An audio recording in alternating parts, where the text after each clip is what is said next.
Assalamualaikum warahmatullahi wabarakatuh. Selamat datang kembali di channel Om Bris Official. Untuk kisah kali ini masih ada sebuah cerita dari tulisannya Aulia Sari.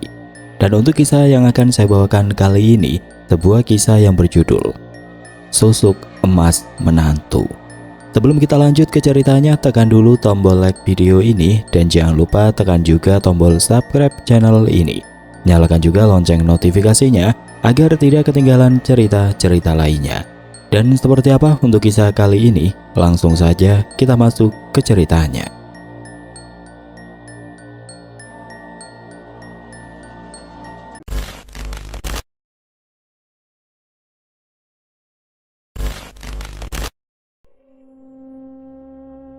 Suasana pagi itu terasa begitu tenang. Udara dingin masuk ke dalam dapur melalui pintu kayu yang sudah terbuka lebar. Aroma rempah-rempah di dalam sayur sop bercampur ikan goreng menggantung di dalam dapur. Sesekali suara ayam terdengar berkokok dari rumah-rumah warga. Di dalam ruang tengah, Raras terlihat sibuk menyiapkan sarapan untuk Fahri, suaminya. Tangannya begitu cekatan saat meletakkan setiap menu masakan di atas meja makan. Suasana di dalam rumah masih begitu sepi. Fahri yang baru saja terbangun dari tidurnya masih terbaring di ranjang. Sesekali tubuhnya menggeliat panjang. "Mas, sarapan sudah siap." Suara lembut itu memecah pagi yang masih berkabut. Fahri segera keluar dari dalam kamar. Rambutnya masih sedikit berantakan, tapi senyum Raras langsung menyambutnya di ruang makan. Di atas meja sudah tersaji sayur sop, ikan goreng, sambal terasi yang mengepul pelan. "Wah, kamu bangun lebih pagi lagi ya? Aku baru bangun tidur langsung nyium aroma masakan. Ternyata udah lengkap saja." Fahri duduk sambil tertawa kecil, menatap istrinya dengan pandangan penuh sayang. Raras menunduk sedikit menyembunyikan rona di pipinya. "Aku cuma pengen nyenengin kamu saja, Mas. Katanya hari ini mau ke kebun lebih pagi kan, biar ada tenaga." Fahri menyendok nasi dan menatapnya lama. "Kamu tahu, Dek, setiap hari aku bangun dan lihat kamu di dapur, rasanya seperti hidupku udah sempurna. Rumah ini gak akan hangat tanpa kamu."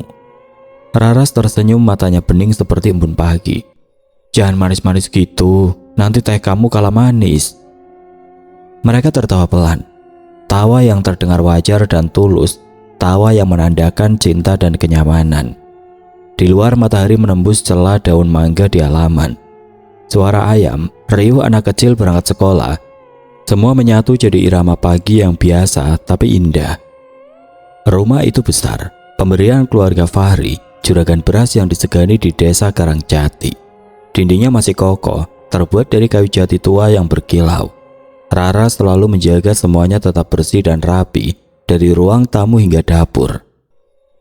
Setelah sarapan, Raras membawakan Fahri air minum dan menyiapkan topi caping di depan pintu. "Mas, jangan lupa makan siang nanti ya. Ini aku udah bungkusin bekal juga." "Wah, kamu itu gak pernah lupa. Istri siapa sih ini?" goda Fahri sambil memeluknya singkat sebelum keluar rumah. Raras tertawa, tapi wajahnya langsung berubah lembut ketika suaminya melangkah pergi. Ia menatap punggung Fahri sampai menghilang di jalan kecil yang menuju kebun keluarga mereka. Sesaat kemudian hanya suara angin dan dedaunan yang tersisa. Raras berdiri di teras, menikmati keheningan itu. Setelah beberapa saat memperhatikan Fahri yang berjalan ke arah kebun, Raras segera menyapu halaman rumah, menyiram bunga, menjemur pakaian yang sudah ia cuci sejak subuh. Semua dilakukan dengan penuh ketelatenan. Raras adalah seorang gadis yatim piatu sejak usia masih 1 tahun. Ia harus kehilangan ibunya yang saat itu meninggal karena diabetes. Sementara ayahnya meninggal karena serangan jantung saat Raras berusia 18 tahun. Sejak kepergian ayahnya, Raras harus berjuang sendiri untuk memenuhi kebutuhan hidupnya. Pernikahan Raras dan Fahri terjadi begitu cepat, bahkan tanpa persiapan yang matang. Hal itu tentunya membuat Butini, ibu Fahri, merasa aneh dan curiga. Pasalnya sebelum pernikahan itu terjadi, Fahri sudah melangsungkan pertunangan dengan Nabila, putri tunggal kepala desa Karangjati. Namun hal itu berusaha ditepis Butini. Baginya kebahagiaan Fahri, purta semata wayangnya, adalah yang paling utama. Terlebih sikap Rara selama ini menunjukkan kepribadian yang sangat baik dan sabar dalam menjalani rumah tangga dengan Fahri. Sore itu turun dengan cepat. Matahari perlahan mulai masuk ke persembunyiannya. Udara panas siang perlahan menghilang berganti dengan udara dingin sore. Tidak berapa lama Fahri pulang dengan tubuh penuh peluh dan bau tanah. Raras sudah menunggunya di teras rumah dengan handuk bersih dan air hangat untuk minum. "Capek ya mas?" tanya Raras sambil menyodorkan cangkir berisi air putih ke arah Fahri. "Lumayan, tapi lihat kamu capeknya langsung hilang. Masih ini bisa saja." Raras menepuk bahu suaminya, mengambil baju kotor dari tangan suaminya untuk dicuci. Di dapur aroma sayur sop yang baru saja dia panasi menguar, bercampur wangi kayu bakar dari tungku api. "Besok aku mau ke pasar pagi-pagi mas," kata Raras sambil mengaduk sayur. "Buat belanja apa?" "Pengen masak favorit mas, sambal belut. Udah lama kita nggak masak itu." "Wah, itu mah kesukaanku banget. Kamu tahu aja yang aku pengen." Raras tersenyum lirih. "Aku tahu segalanya tentang mas." Fahri tidak mendengar kata terakhir itu dengan jelas. Ia sibuk menyalakan lampu di ruang tamu. Malam datang perlahan. Lampu gantung tembaga memantulkan cahaya lembut. Mereka makan malam sambil bercerita tentang hari itu. Tertawa bersama, saling menggoda dengan cara sederhana yang hanya bisa dimengerti dua orang yang benar-benar saling mencintai. Setelahnya mereka duduk di beranda, menikmati suara jangkrik dan semilir angin. "Mas," kata Raras pelan, menyandarkan kepala di bahu suaminya. Mas pernah nyesel nggak nikah sama aku?" Fahri menoleh heran. "Kenapa ngomong gitu? Kamu istri yang paling sabar, paling perhatian. Aku malah yang sering gak pantas." Raras tersenyum tapi matanya tidak menatap Fahri. Pandangannya mengarah ke halaman rumah yang sudah gelap. "Kadang aku cuma mikir, apa aku terlalu bahagia ya?" Fahri tertawa kecil. "Kalau bahagia itu dosa, berarti kita berdua bakal dihukum bareng." "Mas ini." Raras ikut tertawa, tapi tawanya terdengar lembut sekali, nyaris seperti bisikan. Malam makin larut setelah Fahri tertidur. Raras duduk di pinggir ranjang. Ia menatap wajah suaminya lama, mengusap rambutnya perlahan. Udara di luar dingin. Bulan separuh menggantung di langit. 3 hari berlalu dengan begitu cepat. Siang itu Pak Handoko yang bertemu Fahri di kebun mengatakan jika dirinya dan Butini, istrinya, nanti malam akan berkunjung ke rumah Fahri. Fahri menyambut berita itu dengan penuh kebahagiaan. Sesaat setelah ia tiba di rumah, Fahri langsung meminta Raras, istrinya, untuk berbelanja dan memasak makanan kesukaan orang tuanya. Malam turun dengan begitu cepat. Udara dingin terasa menggigit saat masuk ke dalam rumah. Awan mendung menggantung di langit gelap. Suara jangkrik dan rumpun bambu terdengar samar di luar rumah. Di dalam rumah Raras terlihat sibuk menyiapkan makan malam untuk menyambut kedatangan mertuanya. "Dek, kamu udah masak sayur asam kesukaan bapak dan ibu kan?" Suara Fahri terdengar dari ruang depan. "Udah mas," jawab Raras sambil tersenyum, membawa nampan berisi lauk ke meja makan. "Aku juga goreng ikan kembung yang bapak suka." Fahri menarik kursi, mempersilahkan ayah dan ibunya duduk. Malam itu keluarga mereka makan bersama, sesuatu yang jarang terjadi sejak mereka menikah. Udara terasa dingin, aroma nasi baru matang bercampur wangi daun salam dan kemangi. Raras menyajikan semuanya dengan telaten, wajahnya tenang. "Ibu, silakan makan." Bu Rini hanya mengangguk, tatapannya tajam tapi tersenyum sekilas. "Iya, terima kasih Ras." Mereka makan dalam diam beberapa saat, sampai suara sendok beradu dengan piring terdengar terlalu nyaring di antara percakapan yang canggung. "Masakanmu enak," kata Pak Handoko, ayah Fahri, berusaha mencairkan suasana. "Terima kasih Pak," jawab Raras lembut. Tapi Bu Rini tiba-tiba meletakkan sendoknya dengan suara keras. "Enak sih, tapi rasanya beda sama waktu dulu, waktu masih aku yang masak." Fahri selalu minta tambah. Raras tersenyum kecil tidak menanggapi. Namun Fahri menatap ibunya tajam. "Bu, gak usah dibandingin dong. Raras juga berusaha kok." "Loh, ibu cuma ngomong, bukan maksud apa-apa." Tapi nada ibu itu selalu kayak nyindir, seolah Raras selalu salah. Suara Fahri mulai meninggi. Ruangan seketika senyap. Raras menunduk, mencoba meredam suasana. "Mas, sudahlah, ibu kan cuma bercanda." Tapi Fahri tidak mau diam. "Enggak dek, Aku capek ibu terus ngomong seolah kamu gak cukup baik. Bu Rini menatap anaknya tidak percaya. Kamu ngomong begitu ke ibu? Pak Handoko menatap istrinya lalu Fahri. Sudah, jangan dibesar-besarkan, kita lagi makan. Tapi suasana sudah rusak. Tidak ada yang berbicara lagi sampai makan malam selesai. Setelah orang tua Fahri pulang, Raras membereskan meja sambil diam. Fahri menghampirinya, memeluk dari belakang. Kamu jangan sedih ya, aku tahu mereka kadang keras. Raras menggeleng pelan. Aku gak apa-apa mas, aku ngerti. Ibu cuma sayang sama kamu sama aku. Mungkin beliau cuma mau aku semakin belajar jadi istri yang baik buat kamu. Tapi kamu gak salah apa-apa. Kamu udah jadi istriku.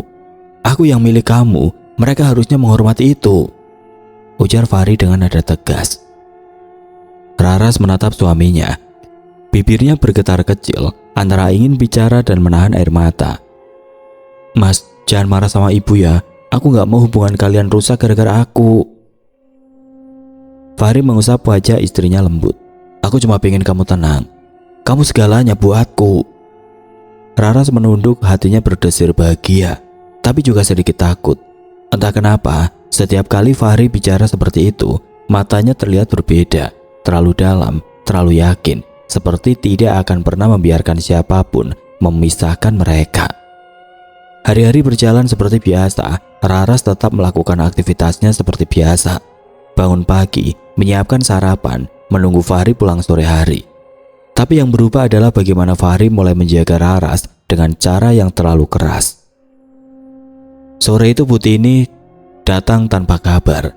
Ia berdiri di teras, memandangi halaman yang bersih. Raras muncul dari dapur dengan senyum sopan. Ibu, ayo masuk. Butini melangkah pelan ke dalam rumah, melihat sekeliling. Rumahnya bersih ya, kamu rajin juga. Terima kasih bu, aku cuma berusaha jaga amanah Mas Fahri. Butini duduk, tapi wajahnya dingin. Raras, aku mau ngomong sesuatu. Kamu jangan salah paham. Raras duduk di depannya, menunduk hormat. Iya bu, kamu itu harusnya sadar diri. Fahri itu anak satu-satunya. Dulu banyak perempuan baik yang lebih pantas buat dia. Kamu boleh saja dapat dia, tapi jangan lupa daratan. Jangan bikin anakku jauh dari orang tuanya. Kata-kata itu menusuk halus tapi dalam. Raras terdiam, berusaha tetap tenang. Aku gak pernah maksud gitu bu. Aku sayang sama Mas Fahri, tapi aku juga hormat sama bapak dan ibu. Tapi kenyataannya Fahri sekarang berubah. Jadi kasar, jadi keras kepala. Sejak kamu datang, keluarga kami jadi gak tenang. Tiba-tiba suara keras terdengar dari pintu. Cukup bu. Butini menoleh kaget. Fahri berdiri di sana, wajahnya merah menahan emosi. Mas. Raras berdiri, mencoba menenangkan, tapi Fahri sudah melangkah maju. Jangan hina istriku bu. Jangan salahin dia buat semua hal. Kalau aku berubah, itu karena aku muak terus disalahin. Butini berdiri, nadanya bergetar. Fahri, kamu berani bentak ibu sendiri demi perempuan ini? Ibu gak tahu apa-apa. Justru ibu tahu, kamu itu gak sadar. Kamu kayak bukan anakku lagi. Raras menangis berusaha memeluk lengan Fahri. Mas, cukup, tolong. Tapi Fahri masih menatap ibunya dengan amarah yang aneh, terlalu pekat, seolah sesuatu menekan di balik matanya. Jangan merasa menang dulu, Ras. Aku akan pastikan kebusukanmu terbongkar di depan putraku. Akhirnya Butini pergi sambil menahan tangis, meninggalkan mereka di ruang tamu yang hening dan tegang. Setelah pintu tertutup, Raras menatap suaminya. Suaranya parau. Mas, kenapa kamu harus ngomong sekeras itu? Fahri memeluknya, tapi pelukannya terasa terlalu erat, seolah takut kehilangan. Karena aku gak mau siapapun nyakitin kamu, bahkan ibu sekalipun. Raras diam lama, lalu berkata pelan. Aku gak pengen mas musuhan sama keluarga sendiri. Fahri menatapnya, suaranya pelan tapi tegas. Aku cuma punya kamu, dek. Kalau dunia menentang, biar saja, aku gak butuh siapapun lagi. Malam turun dengan begitu cepat, langit gelap menutup desa seperti kelambu hitam. Udara di desa terasa begitu dingin. Namun di dalam rumah udara terasa begitu berat dan panas. Raras masih terjaga lama di tempat tidur. Sementara Fahri sudah tidur pulas di sampingnya. Nafasnya teratur, wajahnya tenang. Raras mengusap tangan suaminya lalu menatap langit-langit kamar. Raras tidak tahu harus bahagia atau khawatir. Cinta Fahri terasa terlalu besar, terlalu dalam, seperti air yang bisa menenggelamkan siapapun yang masuk terlalu jauh. Dari luar rumah terdengar suara jangkrik dan desir angin di pohon mangga. Rumah itu sepi, tapi terasa hidup. Raras menarik nafas panjang menatap wajah suaminya sekali lagi. "Mas, aku cuma pengen kita tetap kayak gini. Bahagia, tenang, tanpa siapapun ikut campur." 1 bulan berlalu sejak pertengkaran antara Fahri dan Butini. Saat itu, wanita parubaya itu sudah tidak pernah lagi menemui Fahri dan Raras. Namun pagi ini tepatnya saat Fahri sudah berangkat ke kebun, Butini kembali mendatangi Raras. Akan tetapi hari ini tidak seperti biasanya, yang selalu menyalahkan Raras atas perubahan Fahri. Wanita parubaya itu meminta Raras untuk mengatakan kepada Fahri jika malam ini dirinya dan sang suami akan berkunjung untuk makan malam bersama. "Mas, ibu tadi datang," suara Raras selirih di sore hari saat ia menyiapkan teh di meja kecil yang ada di ruang tamu. Fahri yang sedang melepas sepatunya hanya menoleh sekilas. "Biar saja, suruh pulang kalau cuma mau marah-marah lagi." Raras tersenyum pelan menunduk. "Ibu cuma ingin lihat kita, Mas. Sudah hampir 2 bulan kita nggak ke rumahnya." "Kalau ibu ingin lihat aku, kenapa nggak datang dengan hati baik?" jawab Fahri datar. "Setiap datang yang keluar cuma kata-kata yang nyakitin kamu." Raras tidak menjawab. Ia menatap teh di tangannya, menatap uapnya naik perlahan. "Aku nggak apa-apa kok, Mas. Aku ngerti. Aku bukan menantu yang sempurna." Fahri langsung menghampiri menggenggam tangan istrinya. "Jangan bilang begitu. Kamu udah lebih dari cukup. Justru mereka yang gak pernah mau menerima kamu apa adanya." Suara lembut Fahri membuat dada Raras terasa hangat, sekaligus berat. Ia menatap wajah suaminya yang penuh cinta, lalu menunduk lagi, menahan sesuatu yang berputar di matanya. "Ya udah, sekarang kamu mandi sana. Aku udah siapin air hangat di ember." Raras tersenyum tipis. Malam turun dengan begitu cepat, gemuruh petir dan cahaya kilat terlihat di langit desa. Sesekali suara lolongan anjing terdengar dari kejauhan. Angin bertiup kencang, sesekali menabrak kerumpunan bambu hingga membuatnya saling bergesekan. "Assalamualaikum." Raras yang saat itu sedang mencuci piring di dapur cepat-cepat menyekat tangannya dan segera berjalan ke arah ruang tamu. "Waalaikumsalam." "Ibu, bapak, mari silakan masuk." Raras mempersilahkan kedua mertuanya masuk ke dalam rumah dengan ramah. Butini dan Pak Handoko sudah berdiri di ambang pintu. Senyum hangat langsung tergambar di wajah mereka. Butini melirik ke dalam rumah beberapa saat. "Ras, Fahri mana? Kok nggak kelihatan?" "Ada, Bu, dia ada di kamar. Aku panggil dulu." Raras langsung berjalan meninggalkan ruang tamu untuk memanggil sang suami yang masih ada di dalam kamar. Tidak berapa lama Fahri dan Raras kembali ke ruang tamu. Ada tatapan marah dan benci di mata Fahri saat melihat kedua orang tuanya, terutama Butini. Perbincangan hangat terdengar di antara mereka. "Kamu kelihatan makin kurus, Ras. Makan cukup nggak? Jangan kebanyakan kerja di dapur." Suara Butini tiba-tiba terdengar, membuat Pak Handoko dan Fahri langsung menoleh ke arah kedua wanita yang duduk di hadapan mereka. Raras menunduk sopan. "Alhamdulillah cukup, Bu. Aku senang masak sendiri untuk Mas Fahri." "Tapi jangan terlalu dipaksakan, Ras. Kamu itu harus banyak istirahat biar bisa cepat beri kami cucu." Butini beralih menatap anaknya. "Kamu juga, Ri. Kamu itu laki-laki, bukan bocah. Masa apa-apa harus istrimu yang siapin?" Fahri menarik nafas kasar. "Bu, jangan mulai lagi." Tanpa memperdulikan ucapan sang putra, Butini segera meraih kantong plastik berwarna hitam yang sejak tadi ia letakkan di atas meja. "Udah, nggak usah terlalu tegang. Ibu dan bapak datang ke sini bukan mau cari ribut, tapi kami mau memperbaiki hubungan." "Ras, bantuin ibu nyiapin makan malam di dapur yuk," ajak Bu Rini yang langsung berdiri dari tempat duduknya. Malam itu kedua orang tua Fahri datang dengan membawa beberapa bungkus sate ayam dan kambing yang mereka beli di ujung jalan desa. Malam itu, untuk pertama kalinya mereka menikmati makan malam bersama dengan ketenangan dan keakraban. Sesekali suara gelak tawa terdengar di antara mereka berempat. Beberapa hari berlalu. Pagi itu suasana di desa terasa begitu tenang. Matahari perlahan naik ke atas Aroma daun kering yang dibakar tercium dari beberapa halaman rumah warga. Di dalam rumah, Fahri yang hari itu memutuskan untuk istirahat di rumah dikejutkan dengan suara teriakan Raras, istrinya dari dalam kamar mandi. Mas Fahri!" Suara teriakan itu menggema dari kamar mandi, tinggi dan serak, seperti ditarik dari tenggorokan yang terbakar. Fahri yang sedang menambal paku di ruang tamu spontan menjatuhkan palu dari tangannya. "Raras!" Ia berlari secepat mungkin, menabrak kursi di ruang makan, lalu mendobrak pintu kamar mandi tanpa pikir panjang. Begitu pintu terbuka, udara lembab kamar mandi menyergap wajahnya. Di lantai kamar mandi, Raras meringkuk, tubuhnya gemetar hebat. Kedua tangannya mencakar wajahnya sendiri. "Raras, astagfirullah!" Fahri langsung menubruk istrinya, menahan tangan Raras agar berhenti menggaruk.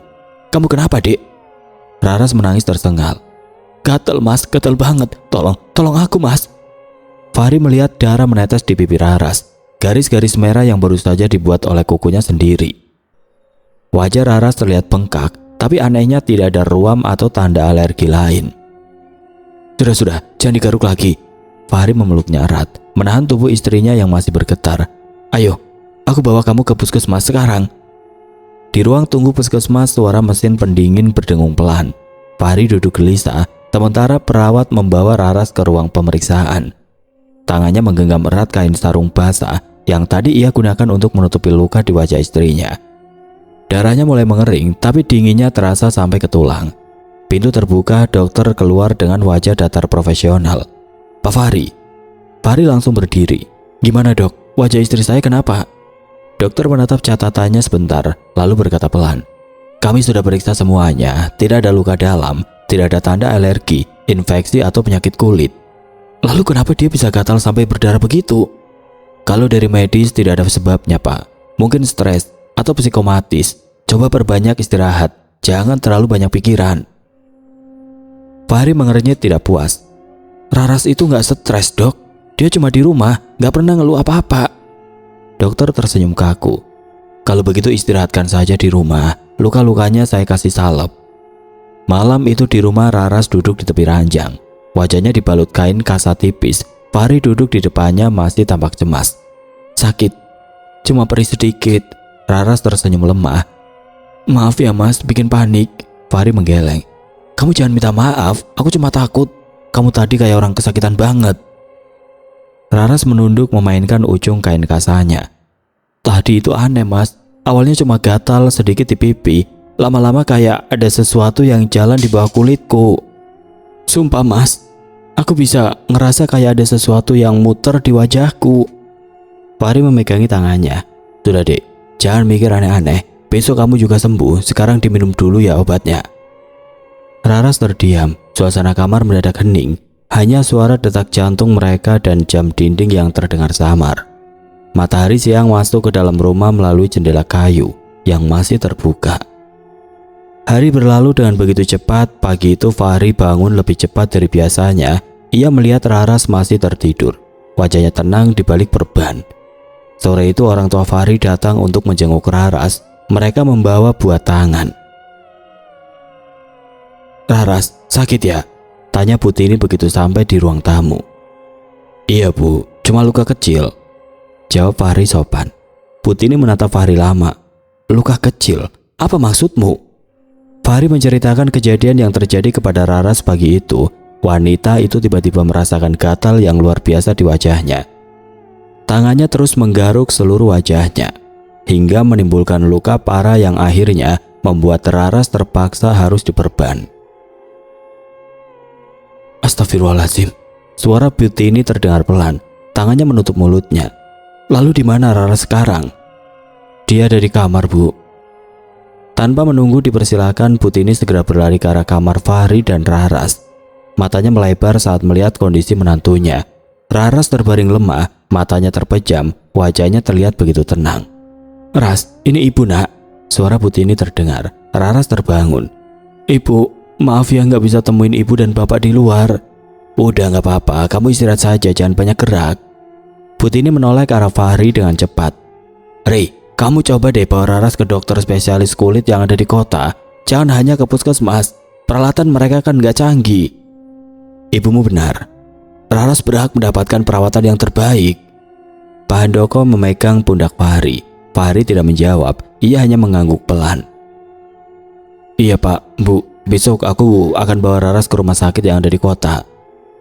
Keesokan paginya Fahri memutuskan membawa Raras ke rumah sakit lain di kota.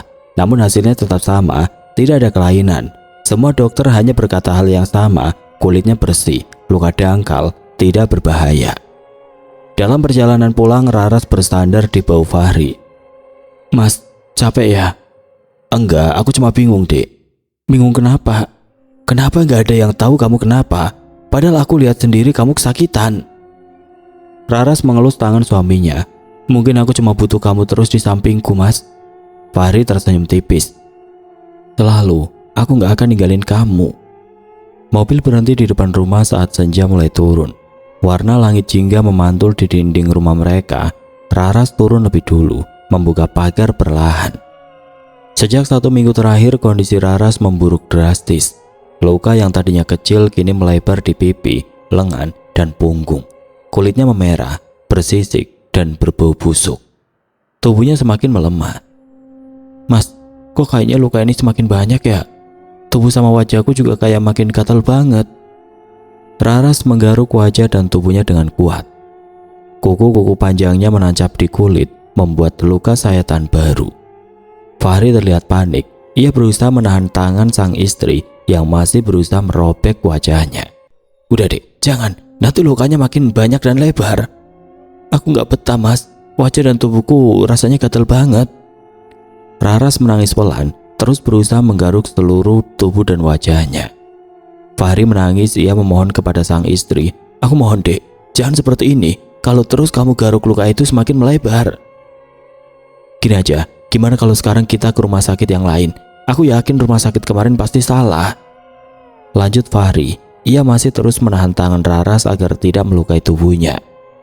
Gak usah Mas, aku yakin hasilnya juga pasti sama saja. Aku capek kalau harus bolak-balik ke kota. Raras menoleh ke arah suaminya. Ia kini jauh lebih tenang. Raras menatap jendela kamar, bibirnya bergerak pelan. Mas, aku takut. Apa jangan-jangan ini santet? Fahri menoleh ke arah Raras. Wajahnya dengan gerakan refleks langsung menoleh ke arah sang istri. Santet? Apa kamu yakin? Aku gak yakin sih Mas. Cuma kamu lihat sendiri kan. Sudah berapa dokter yang kita datangi, tapi semuanya mengatakan jika aku baik-baik saja dan gak ada penyakit apa-apa. Fahri menatap wajah Raras untuk beberapa saat. Apa yang terjadi sama istriku dan siapa yang melakukan ini? Semakin hari kondisi Raras semakin memburuk. Luka di wajah dan tubuhnya semakin membusuk. Aroma anyir darah dan nanah tercium keluar dari tubuhnya. Ia kini juga tidak bisa melakukan aktivitas seperti biasa. Hampir 1 bulan ini Raras hanya terbaring di dalam kamar. Sementara Fahri terus merawatnya dengan penuh kesabaran. Malam itu udara di desa Karangjati terasa begitu dingin. Suasana desa terasa begitu sepi. Lampu rumah-rumah warga sebagian sudah padam. Sesekali suara bambu terdengar bergesek saat tertiup angin. Di dalam rumah Raras terus terisak. Tangannya masih menggaruk seluruh tubuhnya yang terasa semakin gatal. Kamu sabar ya Dek, aku yakin bentar lagi pasti sembuh, ucap Fahri berusaha menenangkan sang istri. Gimana mau sembuh Mas? Lukanya saja semakin hari semakin melebar. Gatal di tubuhku juga semakin menyiksa. Suasana kembali hening untuk beberapa saat. Tok tok tok. Suara ketukan pintu terdengar dari arah ruang tamu. Fahri segera berdiri dari tempat duduknya dan segera berjalan keluar kamar. Saat pintu rumah dibuka, Butini dan Pak Handoko terlihat sudah berdiri di ambang pintu bersama seorang ustadz yang mereka bawa dari desa sebelah. Bapak, Ibu, kok tumben malam-malam datang ke sini, ada apa? Tanya Fahri dengan wajah penasaran. Dan ustadz ini Ustadz Ilham, jawab Pak Handoko dengan cepat. Bapak sama Ibu sengaja datang ke sini bersama Ustadz Ilham untuk membantu kamu mengobati Raras. Fahri terdiam beberapa saat. Tubuhnya tiba-tiba terasa kaku. Iya, mari silakan masuk. Raras ada di dalam kamar. Fahri mempersilahkan Ustadz Ilham dan kedua orang tuanya masuk ke dalam rumah. Setelah menutup pintu dan menguncinya, Fahri segera mengajak mereka masuk ke dalam kamar. Di dalam kamar Raras terbaring lemah. Sesekali tangannya menggaruk tubuhnya yang masih terasa gatal. "Dek, ini ada bapak sama ibu." Suara Fahri mengejutkan Raras. Butini segera berjalan ke sisi ranjang, sementara Pak Handoko langsung meminta Fahri agar sedikit menjauh dari mereka. Butini menatap wajah menantunya dengan lembut. Senyum tipis terlihat di wajah tuanya. Perlahan Butini meraih tangan Raras dan menggenggamnya dengan erat. "Ras, apa yang kamu rasakan sekarang, Nak?" "Tubuhku gatal, Bu, kayak meleleh," Raras menjawab sambil terus terisak. Butini menghirup nafas dalam lalu menghembuskannya dengan pelan. Matanya beberapa saat menatap Pak Handoko dan Fahri yang berdiri di belakangnya. Lalu kembali menatap wajah Raras yang terlihat semakin pucat. "Ras, lepaskan susuk emas yang ada di tubuhmu, Nak." Kata-kata itu langsung keluar dari mulut Butini. Tubuh Raras seketika membeku. "Tanpa susuk itu kamu sudah cantik. Kamu wanita yang baik. Kamu menantu yang baik dan istri yang sempurna buat Fahri." "Bu, apa-apaan ini?" Belum selesai Fahri menyelesaikan ucapannya, Pak Handoko langsung meraih tangannya sebagai tanda agar Fahri bersikap tenang. Raras terdiam beberapa saat. Isak tangisnya terdengar semakin kencang. Sesekali cahaya kilat terlihat dari jendela rumah. "Mas," panggil Raras. Tangannya terulur ke arah Fahri. Perlahan pria itu mendekat dan langsung duduk di sisi istrinya. "Maafkan aku, Mas." "Kamu gak salah apa-apa, Dek." Fahri menggenggam tangan istrinya. "Bu, Raras itu sedang sakit. Bisa nggak ibu bersikap?" Raras segera memotong ucapan Fahri, suaminya. "Ibu nggak salah, Mas. Ibu benar. Aku sudah memasang susuk di tubuhku untuk mendapatkanmu." "Kamu ngomong apa, Dek?" tanya Fahri dengan rasa penasaran. Sambil terisak, Raras mulai menceritakan kejadian 2 tahun lalu, tepatnya sebelum ia menikah dengan Fahri. Raras yang saat itu hidup dalam kesendirian, diam-diam menaruh hati kepada Fahri. Namun perasaan itu justru bertepuk sebelah tangan. Fahri justru menaruh hati kepada Nabila, putri kepala desa. Bahkan keduanya juga sempat melangsungkan pernikahan. Raras yang tidak terima dengan pernikahan itu memutuskan untuk mendatangi Mbah Semprong, seorang dukun tua yang tinggal seorang diri di tengah hutan. Dengan bantuan Mbah Semprong, Raras akhirnya memasang susuk emas di wajah, dagu, bibir, dan alat vitalnya. 2 hari berselang, susuk yang ia pasang akhirnya mulai bekerja. Fahri yang semula cuek dan tidak memperdulikan kehadirannya, kini justru berbalik mengejar Raras. Bahkan Fahri rela membatalkan pernikahannya dengan Nabila demi menikahi Raras. Jadi selama ini kamu?" Suara Fahri tercekat. Ia segera bangkit dari tempat duduknya dan berjalan menjauhi ranjang. "Mas, aku melakukan ini karena aku mencintaimu. Aku gak rela kalau kamu sampai menikahi wanita lain." Fahri menghentikan langkahnya. Ia memandang wajah Raras dengan tatapan tajam. "Cinta? Cinta seperti apa yang tumbuh dari sebuah susuk? Itu bukan cinta, itu paksaan. Dan kamu memaksaku untuk mencintaimu dengan bantuan setan yang ada di tubuhmu." Lanjut Fahri, matanya memerah karena menahan tangis. Suasana seketika hening, hanya suara derak kipas angin yang terdengar pelan. Fahri segera keluar dari dalam kamar diikuti Pak Handoko di belakangnya. Sementara Butini masih berdiri di sisi ranjang, matanya menatap Raras dengan iba. "Ras, kamu mau kan melepas susuk itu?" ucap Butini. Suaranya lembut dan pelan. Raras tidak menjawab. Ia hanya mengangguk pelan. "Pak Ustadz, apa bisa tolong lepas susuk yang ada di dalam tubuh menantu saya sekarang?" "Insya Allah bisa, Bu." Ustadz Ilham mengangguk pelan, kakinya perlahan berjalan ke arah Raras yang masih terbaring di ranjang. "Nah Raras, kamu cukup istighfar dan ikhlas dengan apapun yang terjadi setelah ini. Kamu harus percaya rencana Allah itu jauh lebih indah dari apa yang kita inginkan." "Iya Pak Ustadz." Raras mengangguk pelan. Ustadz Ilham langsung membaca ayat-ayat suci dengan suara pelan, tapi masih cukup bisa terdengar di telinga Raras dan Butini. Dalam sekejap tubuh Raras menegang, tangannya mencakar wajah dan tubuhnya semakin kuat. Butini segera mendekat dan berusaha menahan kedua tangan menantunya.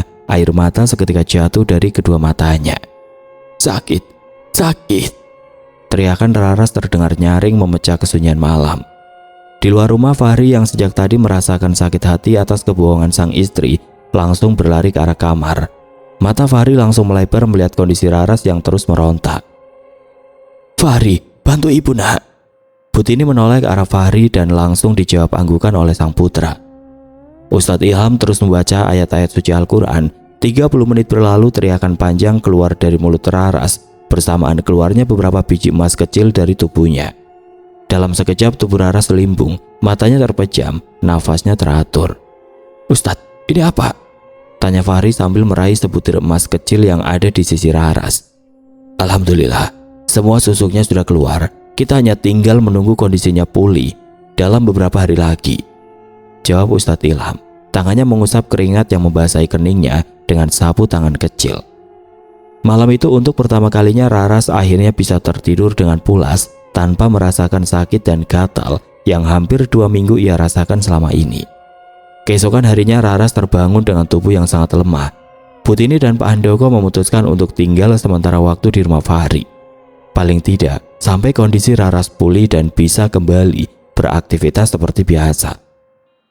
1 bulan berlalu, kondisi Raras sudah jauh lebih baik. Luka-luka yang ada di tubuhnya juga sudah mengering, wajahnya sudah kembali segar seperti sedia kala. Butini dan Pak Handoko menyambut kesembuhan Raras dengan kebahagiaan, tapi tidak dengan Fahri yang masih bersikap dingin kepada sang istri. Pagi itu Raras yang sudah kembali seperti dulu duduk di ruang tamu.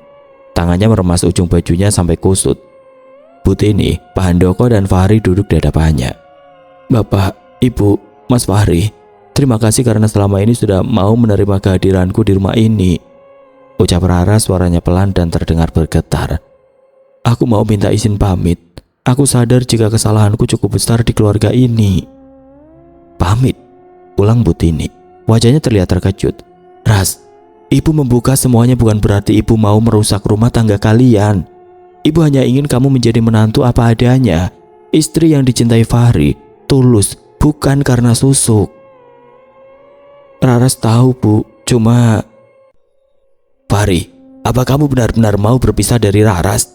Apa benar kamu gak memiliki perasaan apapun kepada istrimu?" tanya Pak Handoko kepada Fahri. Wajah Fahri menunduk, jari-jarinya saling meremas kuat. Suasana di ruang tamu terasa begitu hening, hanya suara detak jantung mereka yang terdengar pelan. Beberapa saat Fahri mengangkat wajahnya dan menatap Raras dengan lekat.